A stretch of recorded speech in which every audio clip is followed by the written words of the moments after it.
Hatırladığım kadarıyla. Hoş geldin Nancy. Hoş bulduk. Nasılsın? İyiyim, teşekkür ederim. Evet. Böyle yeni bir işlere giriştik. Ses kayıtlar, Podcast'ler. podcastler. Bu 55 için çok önemli diye düşünüyorum. Ben de çok önemli diye düşünüyorum. Bu da podcast serisinin ilki. İlk seninle yapıyoruz röportaj. Bir de şu var, yani birkaç kişiyle konuşulacak. Hepimiz podcast şimdi anlatıyoruz ama geri düşünerek, hatırlayarak hepimiz farklı algılamışız, hatırlamışız. Evet. Onun için böyle bir çeşitlilik de bence Evet. çok önemli. Ki bu çok seslilik 55-33'ün bakış açısına da çok uygun. Evet. Yıllar içinde şekillenmiş haliyle diye düşünüyorum. Bakalım herkes nasıl farklı hikayeler anlatacak. Evet, bence de. Çok güzel. Şeyi sormak istiyorum en başta sana. Tabii ki 55-33 nasıl ortaya çıktı? Böyle bir inisiyatif kurma fikri ne zaman zihninde belirdi? Ya da seni harekete geçiren bir ihtiyaç mıydı? Ya kişisel bir arayış mıydı? Nasıl başladı? Bunu sorarak başlamak istiyorum. Şimdi bağımsız, para gütmeyen, diyalog içeren bir proje alanı açmak hep hayalimde. 90-95 yıllar arasında kavramsal sanat araştırırken Art and Language grubu hakkında epey bilgi edindim.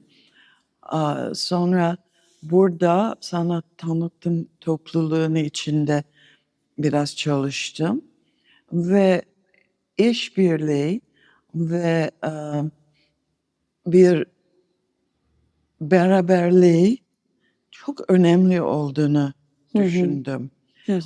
Düşünmeye başladım ve bir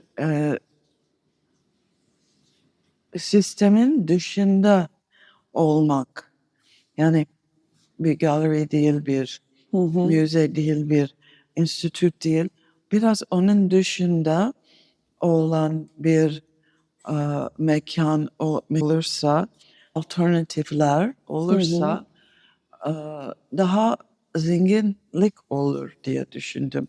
Sanat alanında daha zengin olur. Ve böyle bir şey çok hayal ediyordum. Biz ilk başta 95-2000 arasında 4 kadın olarak çalıştık. Biz kendimize bir inisiyatif veya bir grup bir şey demiyorduk. Ama kendimiz arada olduğumuzu hissediyorduk. Ne resim yapıyoruz, ne heykel yapıyoruz.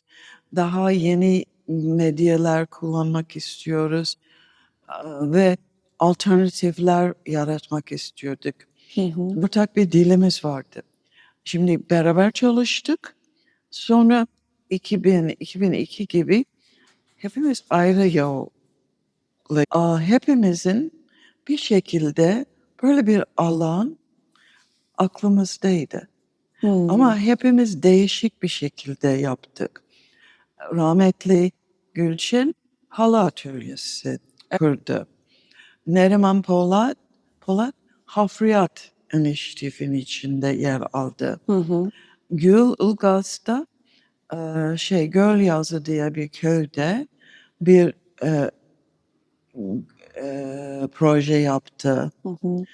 55-33 gibi bir yer hayal ediyordum. Ama bir de rahmetli Gülçin'de Atıl Kunst içinde. Var. Ve çok ben ortaya koymadan, kendim promote etmeden bir mekan, bir yer olmasını arzu ediyordum. Hepimizin aklımızda o vardı. Ve o ilgimi çekiyor. Yani beraber çalıştık. Hepimizin böyle bir hayalimiz vardı. Şimdi başta 55-33'ün oluşumu da belki bitireyim. Çünkü bir hayal da ama böyle bir para gütmeyen bir yer için tabii kira vereceksem bilmem ne olacaksa olamaz. Yani çok zor. Onun için ilk önce yani Volkan'a ben şeye gitmiştim, Mersin Üniversitesi'de bir ay falan kaldım. Orada ders verdim. Volkan da son sınıftaydı. Epey anlaştık. O da İstanbul'a geldi ve bu hayal ondan paylaştım. O da bana yardımcı oluyordu. Ve ben hiçbir kira vermeden nasıl bir yer bulacağım? Önce Beyoğlu'da akrabalarıma sordum. Orada bir akrabanın bir hanı var olduğunu biliyordum. Çok az kira alıyordu. Tamam bana yani kira vermeden nasılsa pek bir kira almıyorsun bana vermez misin? O da bana bir yer gösterdi. Bir arka sokakta büyük bir han ama hanın bodrum katında. Kalorifer dairesini gösterdi. Biz Volkan'la gittik. Aslında beğendik. Tamam Beyoğlu'da, tamam karanlık ve yer altında. Bu hangi sene? Paris. 2003, 2004, 2005 gibi o civara. Ve proje ortaya çıktı. Resimler çektik. İsmi koyduk. İsmi kalorifer olacak vesaire. O ara çünkü Beyoğlu'nun alttan böyle bir su kanallar geçiyor. Kuzenime dedim ki tamam pompa bunu yok boş ver bir şey olmaz bina da çökmez. Siz orada bir şekilde gene kullanırsınız. Bir baktık yani böyle kullanabilecek gibi değil yani bir teknicikler koyacağız falan. bu biraz suya düştü. Gerçekten suya düşmüş. Bayağı suya düştü. Hem metaforik olarak hem de. O sıralarda işte 2007 İstanbul Bienal İMÇ ana mekanı olarak seçildi. Ve fark ettim ki burada 2 dükkan var ve depo olarak kullanılıyor. Onları önce İKSV'ye söyledim. Böyle bir yer var kullanmak istemiyoruz. İster misiniz? İstemediler. Ondan sonra benim bir Boğaziçi'de hocalık yapmıştım. Bir öğrencim vardı, çok parlak bir öğrencim, Adnan Yıldız. Ona sordum, bir proje yapmak ister misin? Evet, istiyorum dedi. Çünkü o İsveç'te bir residency falan gibi bir şey yapıyordu. O geldi, Big Family Business adında bir proje oluşturdu. Bu gece ne yaptınız? Evet. Ve peki o sırada Bienal hangi İMÇ'deki hangi dükkanlardaydı? Yayılmış Gene mıydı? 5. blok üst katta. Bir de 6. blokun altında. 6. blokun altında galiba Ali Kazman'ın videoları vardı. Üst katta da başka daha epey video işler gösteriliyordu. Adnan bu proje yürüttü. Küratörler çağırdı, çaycının yanında konferanslar düzenledi. Çok başarılı bir proje oldu. Ama o burada kalmayacaktı. Onun için bırakıp gidecekti yurt dışına. Volkan'la baktık. Yani bu çok iyi geçti. Bari burasını kullanalım dedik. Ama iki dükkan yan yana. 2 dükkanda ağzına kadar eşyayla dolu. Depo olarak kullanılıyordu. Ve vardı. Dikiş makineler var satılamayan.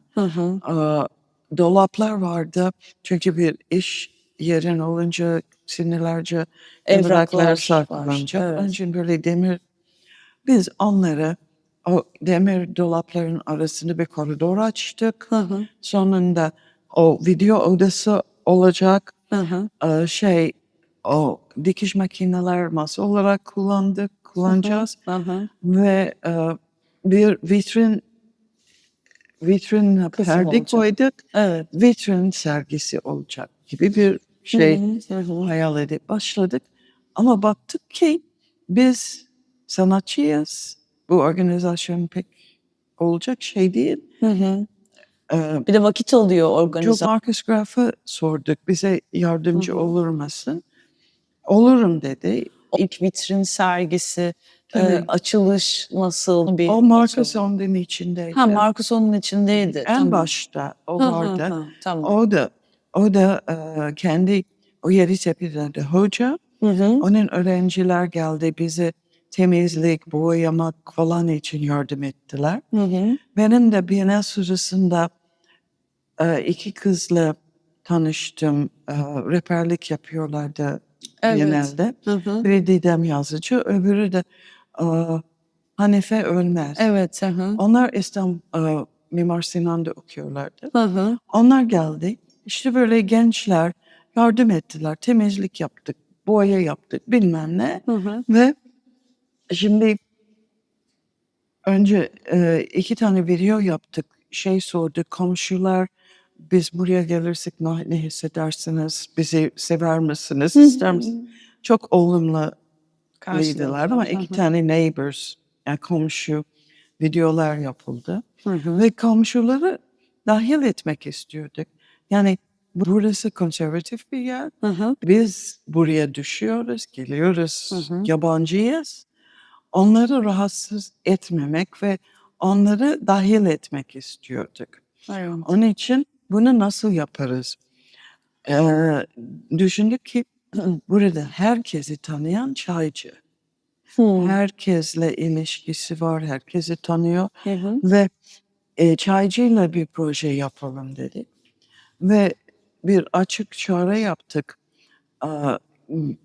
Bu vitrine kim sergi açmak ister? Bir sürü sanatçı dosya yolladı.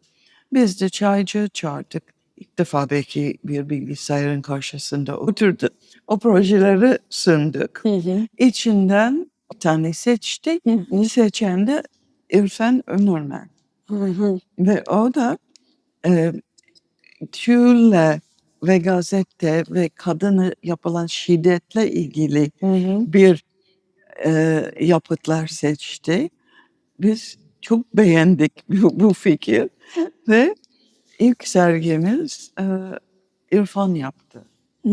Yani ilk başta çok heyecanlıydık, çok hevesliydik ve üst üste çok projeler oldu.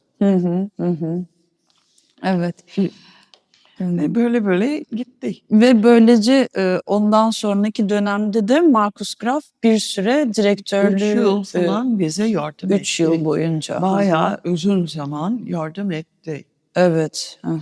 Arkadan Nazlı Nazlı Gürlek. Gürlek. Şimdi Nazlı sanatçı oldu, küratörlüğü bıraktı ama o zaman küratörlük yapıyordu. O bize yardımcı oldu. Şimdi bu ilkbaharda sanatçı olarak burada da bir proje yapacak. Evet. Dönecek bize Evet. ilkbaharda. Nazlı'dan sonra emin değilim ama galiba Evet. o da birkaç yıl yardımcı oldu. Arkadan Özge Ersoy Özge geldi. Ersoy. Özge de o ara hep kurumlarda çalıştı. Şimdi de öyle. Yani ve bir şey nasıl olur hiç aklı ermiyordu. Ve biraz onun için bizle bir proje yapmak karar verdi. Bu nasıl işliyor? Yani program yok, plan yok, para yok. Ve o kurumsallığın tam tersi. Tam tersi bu nasıl işliyor? Ve o da birkaç başka sanatçı çağırdı. Biz bunu beraber çözelim dedi. Ve böyle ilginç projeler oldu. Ondan sonra galiba şeye geldik. Başka yönetici. Sonra herhalde Proto 55-33 başlıyor. Evet. Mari Proto 55-33 oldu. O da çok ilginç bir proje getirdi bence. mentorluk projesi. Hı hı. Ve o mentorluk projesiyle bizi çok benimsedik. Hem küratör yetiştirecek ve yeni başlayan Türk küratörlere yeni fırsat. Hı hı. Fakat Tate Museum'daki bir küratörle online işbirliği yapılıyor. Para nasıl bulunur? Ay neler öğretti. Hı hı. Para bile buldu. Çünkü biz de böyle bir şey yok, Yok, para yok. evet. Ama o projeler için nasıl para bulunur, nasıl müracaat edilir falan filan. Hı hı. Onu yaptı. Çok O- güzel bir proje. Evet, Hı hı. arada ondan sonra galiba 10. yılımıza geldik. Hı hı. Ha, 10. yıla geldik. Evet. Hı hı. Onun arkasında bizim 10. yaş günümüz Hı hı. oldu. Hı hı. Ve o yıl biz tekrar ele alalım dedik. Bir şey yapıp yapmadığımızı hatırlamıyorum ama bir video yaptık. Hı hı. Bizle daha evvel kim çalıştı bir baktık yani. Kimler çalışmış o 10 yılda? Yani 500 kişi falan sanatçılar ve bayağı bizden böyle belki yeni başlıyor ama sonra çok parlayıp meşhur olan bir sürü sanatçı var. Ve Hı hı. öyle bir video yaptık. Bütün isimler yağıyor. Hı hı. Öyle bir video yaptık. Çok değişik projelerimiz de oldu. Mesela o videoyu da gösterdiğiniz bir sergi mi düzenlediniz? Yoksa Yani mekanda gösterdik. mekanda gösterdiniz. Çok güzel. Bu ilk dönemlerde sen zaten bazı toplantı notları tutmuşsun. Bunları arşivde rastladım. Orada da hatta kurumsal olmayan yapıyı orada da görüyoruz. Notların arasında parti planları karışıyor. Çok tatlı o notlar. Yani ben arşivciyim ve Hı hı. böyle bir şey gerektiğini yani not tutulur. Şu yapıldı, bu yapıldı falan. Sekreterlik galiba. Evet. Evet ama doğal olarak o herhalde içgüdüsel olarak bazı şeyler ortaya çıkıyordu diye Tabii. düşünüyorum. Bu şimdi dedim ki biz 4 kadınla beraber çalıştık. O, organize ettik.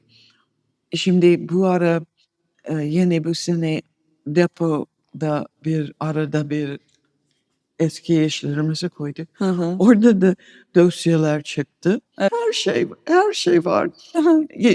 Yani bence böyle bir yarışma yok. Kim de mesela ben arşivciyim, ben not tutarım. Hı hı. Başkası e, başka bir şeyde kuvvetli olur, reklamda kuvvetli olur Hı hı. falan. Doğal olarak biz çalışırken böyle oluyordu. Evet. Bu söylediğin çok önemli aslında ve galiba inisiyatif gibi yapıları da Hı hı. ayakta tutan bir şey diye düşünüyorum. Hı. Sen hatta bazen 55-33'ün kendi sanat pratiğinin bir parçası Hı hı. olduğunu söylüyorsun. Biraz da bundan bahsedebilir misin? Burada gelişen ilişkiler, sohbetler, ortak üretimler, kişisel üretimini nasıl dönüştürdü ya da birbirlerini nasıl etkiliyorlar? Şimdi 90'lı yıllarda yaptığım kitabın ismi bir sanatçı kitap. Sanat, diyalog olarak sanat. Hı hı. Yani bu anda bile Evet. biz sanat yapıyoruz. Evet Yapmıyor aslında. değiliz. Hı hı. Yani bir diyalog oluyor. Hı hı. Bu da yani bu Joseph Beuys'ten Evet. kaynaklanan bir şey. Evet, evet. Çok Ama güzel söyledin. bu sanat yapıyoruz. Hı hı. Ve bu 55-33 ben orada pek yani projeler oluyor. Projelerin için kendim için değil davet edilirsem katıldım Hı hı. ama kendi sanatımı promote etmek için değil Evet. ama bu zaten benim inandığım ve doğru buldum bir yöntem. Hı hı. Sanat yapmanın bir yöntemi. Hı. Bence çünkü şimdi sanat nesnesi nedir? Sanat nesnesi Hı. farklı. Bence sanat büyük şey, model geliştirebilecek olan bir alan. Hı hı. Ve orada hayat için modeller geliştirilebilir. Ve bir yerde 55-33'te böyle bir şey. Bugünkü dünyada problemlerden biri işbirliği yapamamak, Evet. kutuplaşmak, Hı hı. yan yana değişiklikle duramamak Hı hı. ve diyalogun olamaması. Evet. Ve böyle bir mekanda bunların olmasını arzu ediyorum. Çok güzel. Aslında çok güzel bir şey söyledin. Çünkü çok güncel bir mesele. Bu şimdi bulunduğumuz Hı hı. toplumsal yapının neoliberal sistemler hep bizi ayrıştırıyor ve bir arada olmak, diyalog kurmak çok zorlaşıyor gerçekten. Hı hı. Ve bunu bir metod olarak düşünmek bence çok değerli ve hatta sanatın hayatın içerisinde bazı çözümler üretmesi ve bunu hedeflemediği halde doğal olarak ortaya çıkmasına bir işaret gibi düşünebiliriz. Çok... Onun için benim Hı hı. pratiğimin parçası Evet, olarak pratiğin diyorum. parçası. Hı hı. Yani direkt değil Hı hı. ama Hı hı. sanat felsefemin bir Evet, bir parçası belki parçası. Hı demem hı. lazım. Hı hı. Son olarak şeyi sorabilirim. Bugünlerde burası bir sanat açısından canlanmaya başladı. Daha önce ve hatta o Biennale'in, ilk Biennale'in olduğu sırada sanat trafiğinin biraz dışında kalan bir yerde İMC. Şimdi böyle farklı bir yola girdi, pırtılar var. Bunları nasıl değerlendiriyorsun diye sorabilirim belki. Şimdi hem çok seviniyorum Hı hı. çünkü bence burası hakikaten çok hoş bir yer. Evet. Kimse gelip kalmadan anlamıyor. Yani çirkin bulunuyor. Yani nedir burası falan diyor dışarıdan bakan. Hı hı. Halbuki içinde yaşayınca buranın mimarlığı, mimar güzel ki Evet, kesinlikle. ve havası. Bunu başkalarıyla paylaşmak da arzu ediyorum. Hı hı. Ve insanların gelip burada gerçekten bu ne kadar güzel. Yani Hı hı. yeni bir diyalog oluyor. Komşu Hı hı. oluyor, konuşuyorsun, birleşiyorsun. Evet. Bu da güzel bir şey. Hı hı. Korkutmuyor değil, Evet. korkutuyor. Hı hı. Çünkü dünyada nerede olursa olsun biliyoruz. Hı hı. Yani çok örnek var. Ama New York'ta Hı hı. mesela Soho olsun, Hı hı. Brooklyn olsun, bilmem ne olsun. Çok meatpacking district yani çok az çok parası yani ucuz yerlere Hı hı. sanatçılar geliyor, yerleşiyor. Yarın öbür gün çok başka gelen Mütenalaştırılarak, çok evet. kıymetleniyor ve sanatçı orada barındıramıyor ve bir kentselleşme, bir Hı hı. acayipliğe dönüşebilir. Önümüzde böyle örnekler olduğu için Hı hı. korkutmuyor değil. Hı hı. Ama aynı zamanda da durduramayız Evet, ve durduramayız. durdurmak da istemiyorum Hı hı. ve buna olumlu olarak bakalım Hı hı. Hı hı. ve keyfini çıkartalım diyorum. Çünkü keyfini çıkartıyoruz. Beraber olmak. Yani yan yana duruyoruz. Evet. Keyifli oluyoruz. Evet. Partiler oluyor. Partiler oluyor. Aynen. Yani işbirliği oluyor, paylaşım oluyor. Ve onun için olumlu bakalım diyorum. Bir şey daha söyleyebilirim. Hı hı. 2010 yılına kadar çok inisiyatif vardı Hı hı. İstanbul'da. 18-20'ye kadar çıktık ve biz de ufak bir fuar bile yaptık diyebilirim. 55-33'te. 55-33'te. İstanbul'da bütün aklımıza gelen inisiyatiflere küçük bir duvara verdik, bir raf verdik. Herkes oraya kendi fikirleri koydu Hı falan. hı. Herkese bir Kanaviçi takımı dağıttık. Kendi bunun üzerinde bir şey yap getir. Hı hı. Kanaviçilerimiz oluştu. Onlar da herkesinki farklıydı. Ve öyle bir büyüdük ki yani inisiyatifler falan. Berlin'e davetli olduk. Berlin'de Britanya'da bir off space sergi Hı hı. projeye davet edildik. Hep gittik Hı bayağı hı. sanat inisiyatifler gitti. Biz de orada gene Kanaviçi takımları getirdik. Oradaki Berlin'deki inisiyatiflere dağıttık. Sonra geri gelince o kadar güldük ki burada herkes mutlaka ailede biri Kanaviçi yapma biliyor. Onun için Kanaviçi takım verince Kanaviçi yapıldı. Yani nakış yapıldı. Halbuki Berlin'dekiler üstünde tekerlek yapışık. Yani bu çok çeşitli kolajlar geri geldik. Hı Onu hı. çok güldük. Daha deneysel üretimler olmuş. Evet, onları beraber sergiledik orada.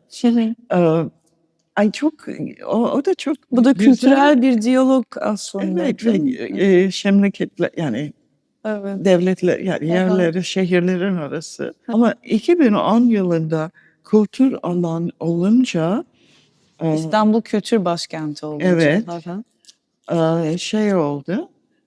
e, Bize ilk defa bir sürü sergiler yapılıyor. Değişik belediyelerde falan mekan verildi Hı hı. ve sanatçılara para veriliyor. İlk defa bir sanatçı katılım parası da Hı hı. verildi. Hı hı. Heyecan içindeyiz. Yani biz bayağı para mı alacağız şimdi falan. Ve öyle bir şey ki ben mesela 3-4 tane sergiye davet oldum. Sonunda dedim ki yani çok iyi, hoş ama bence başkasını çağıralım. Yani bu para dağılsın Dağılsın. Hı hı. falan diye. Bu da çok düşünceli bir davranış. Ama çok güzeldi. Ama bitince inisiyatifler heyecanlandı. Gördük ki EU grantları müracaat edilebilir. Hı hı. E, Ve Avrupa Birliği projelerine evet diyorsun. Hı projelere hı. bilmem ne. Ve fakat yapmak için şey olman lazım. Ya bir dernek olman Hı lazım, hı. şirkette olman lazım, Kurumsal bir kimliğin olması gerekiyor. gerekiyor. Evet. Ve biz yine Volkan'la oturduk baktık. Ay biz bunu beceremeyiz. Hmm. Ve bir sürü para harcamamız lazım e, yapabilmek için. Hı hı. İnsan tutmamız lazım. Evet, muhasebe vesaire Muhasebe, çok. Hı hı. yani öyle bir şey yapmamız lazım. Hı hı. Ve para harcayacağız, para kazanma heves için Hı hı. ve bence kazanamayacağız. Onun Evet. için biz yapmadık. Hı hı. Yapanlar çoğu ayakta kalamadı. Kalamadılar. Hmm. Ama kalan da vardı Hı ama hı. yani azaldı. Evet. Çünkü biz 2010'dan evvelki inisiyatifler bayağı inisiyatifti. Yani gallery değildi. Hı hı. Proje alanlarıydı. Hı hı. Vahit'in masası vardı. Masa dolaşıyor. Masanın üzerinde projeler yapılıyordu. Hı Yani hı. çok yaratıcı ve değişik. Evet. İzmir'de de K2 vardı falan. Hı hı. Çok değişikti Hı hı. bence. Deneysel projelere Evet, evet. açık. Evet. Hı hı. Onlar biraz azaldı. Hmm. Onlar azalınca gene inisiyatifler olmadı değil, Hı oldu. hı. Ama daha çok gallery gibi. Hı hı. Yani gallery olarak örnek alıyorlardı. Ve Hmm. kendi Hı işleri sergilenecek yer olmuyor.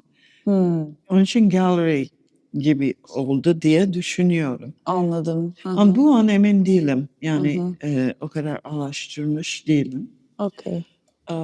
Biz de resmi olmadık, kurum vesaire olmadık ama yine yurt dışından projelerle yani bazı inisiyatiflerle proje yapabildik. Hı hı. Müracaat eden çok da Evet. çünkü ortak olursa onlar da EU'dan para alacak falan gibi bir Ha, ortaklıklar evet, o tür arayışı içinde. ortaklıklar. Aha. Ve ben hemen biz resmi değiliz, biz aa, ne bir fatura yazabiliriz, Hı ne hı. para kullanıyoruz, ne hiçbir şey. Yani ama sizin paranız varsa, bizim mekanı kullanmak istiyorsanız öyle bir işbirliği yapabiliriz. Hı hı. Ve birkaç böyle proje oldu. Evet. İsveç'le bir airdrop diye bir proje oldu. Hı hı. Şeyde Floating Volumes Almanya'da Hamburg'la Hı hı. Leipzig'den bize yani bir şeyler gene her şeye rağmen oldu. Evet. Hı hı. Hı hı. Ve onlar da ilginç projeler çıktı.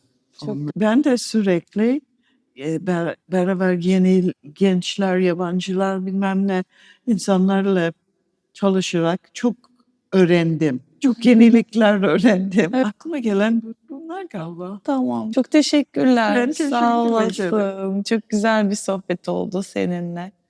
Ayrıca Leyla da hiç ağlamadı. Evet.